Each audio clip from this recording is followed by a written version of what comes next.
どうも、上野の古着屋アッパーアッパーオーナーの宗です。よろしくお願いします。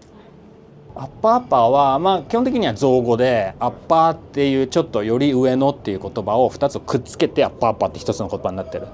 いつか店をやるなら上野かなっていうのもあって、で上野って英語にするともう単純に直訳に英語にするとアッパーフィールドってなるんですね。じゃあアッパー2つにしてお店どこなの上野みたいな感じでアッパーアッパーってなったっていう結構恥ずかしめの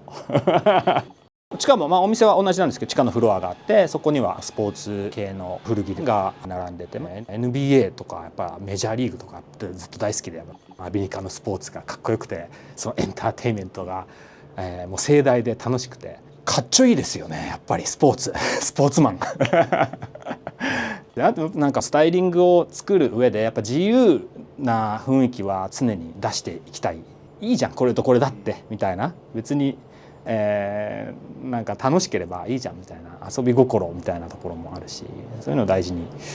してるっていうところですかね。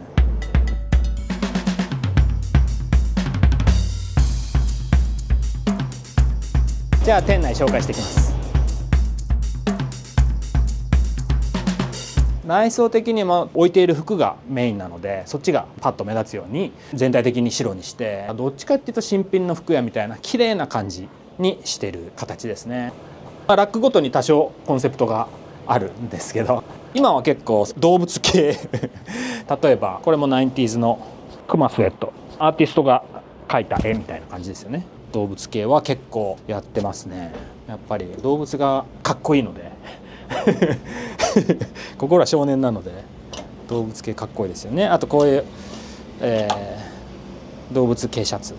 動物のカモって何にカモしてるかちょっと分かんないです。おしゃれに隠れたいみたいな森にこれを街で着るのがかっこいいとこれを東京で着てたら目立つというそういう感じですね。でちょっとディスプレイがありこっちはそうですねここもでも 90s とか2000年代2010年代のものとかもありますけどごつっとこう重いジャケット系もありますがこれなんかもノースフェイスとかそういうわけじゃなくセラックみたいなスキージャケットとかを作ってたようなブランドで全然知れてないと思うんですけどこれなんかノースフェイスでこのジャケットが出ましたって言ったら高いですよね。でもこういうのが古着屋で出てもやっぱブランドとしてのネームバリューみたいなものがないこともあり質だけの値段になるっていう感じそれが古着でいろいろ発見できるいいところですかね。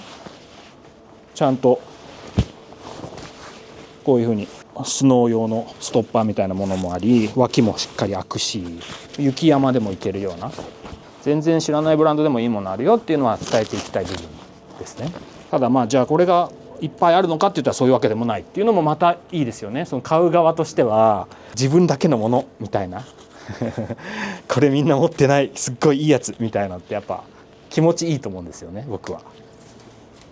でここはうちの中でもちょっと古めのものを置いてるよっていう感じですね。これですかね。こういうなんかこれも70年代の T シャツなんか変なタケコプターみたいのを背中につけて飛んでる何って感じしません？これなんでこれなのみたいなこれが今じゃなくすごく古いっていうのがこのなんか70年代の人がこれプリントして T シャツにプリントして面白い。でもコットンがすごくいいって70年代の T シャツは今見るとねその質感すごくいいなっていうのがありますね。ここは今大人気のやっぱカーハットですね。今多分古着で一番人気じゃないですかね。こういうのとかはうちで色染めてるんですよね。これがリメイクになってなかったら別にうちの店じゃなくてもいい。でもこれがこうなってるのはもうここにしかないやっぱり。でその色の抜け方とかもあるしでこれも新品にじゃなくユーズドアイテムにやってるのでオリジナル感にさらにオリジナリティを加えているっていう感じですね。ニットもパッと見て可愛いニット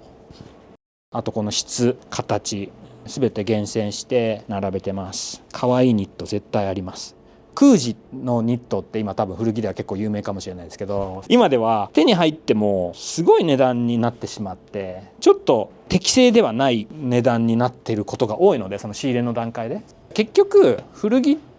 てその美術賞みたいなものでその人の知識とか主観によって決められているものなので美術としてだといくらにもなると何十万とかねっていう服も今あるので、でもそれだと美術品になってきてあんまり一般の人は着ないし買えないと思うので、なるべくやっぱり買えるなっていう値段では出したいなとは思うので、例えばじゃああっちで50万で売ってたよその T シャツとかも、いやうち5万で売ってるよみたいな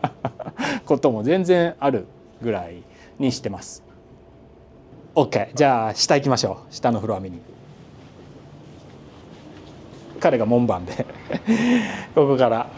見に行きましょう。OK、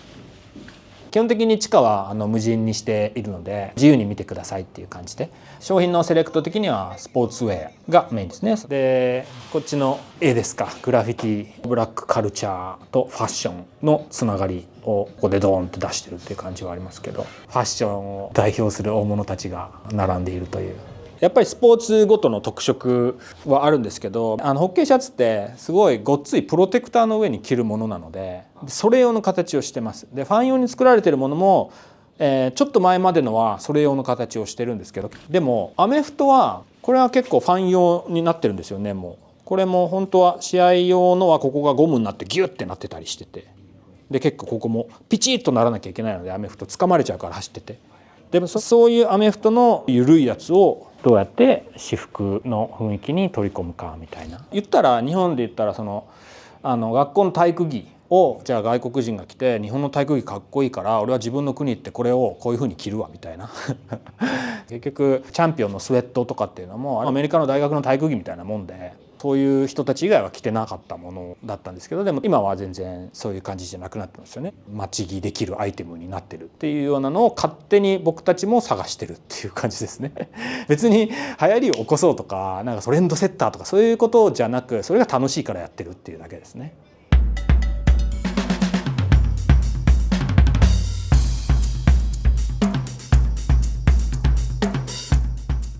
なんかアイテムを紹介してほしいっていうことだったのでいろいろ考えたんですけど、なんか古着ファンが分かりやすいものがいいかなとも思ったんですけど、一番いいものってヘビロテしてるものかなと思ったんで、僕がここ数週間めちゃくちゃヘビロテしてるアイテムを持ってきました。それがこれなんですけど、これサンアイスっていうゴルフブランドのウィンブレですね。半袖のナイロンのウィンブレっていうのがあんまりないアイテム、すごく機能的に使いやすいんですね。いきますね。こんな感じなんですけど、今日は黒のそれっぽいなんかセットアップっぽい感じになるんですけど、これポケットがあるのがすごく嬉しいでこのブランドですね、サンアイスっていうブランド、なんか多分ここにあると思うんですけど、全然知名度もそんなにないと思うんで、でもブランドにとらわれずいいものはいいみたいな、なんかパッと見良くないこれみたいなものが好きなので、これ別になんかそんなすごく強い思い入れとかがなく、気づいたらヘビロテしてるみたいな、一番よく合ってる女の子みたいなじゃあ僕この子のこと好きだったんだみたいな家にいくつかそのヴィンテージみたいなのでずっと持ってるけど、あんまり最近活躍してない元カノみたいな子たちはいるわけででも今なんか紹介するって言ったらやっぱそっちじゃないかなと思って、やっぱ今はその古着業界的には何それっていう感じかもしれない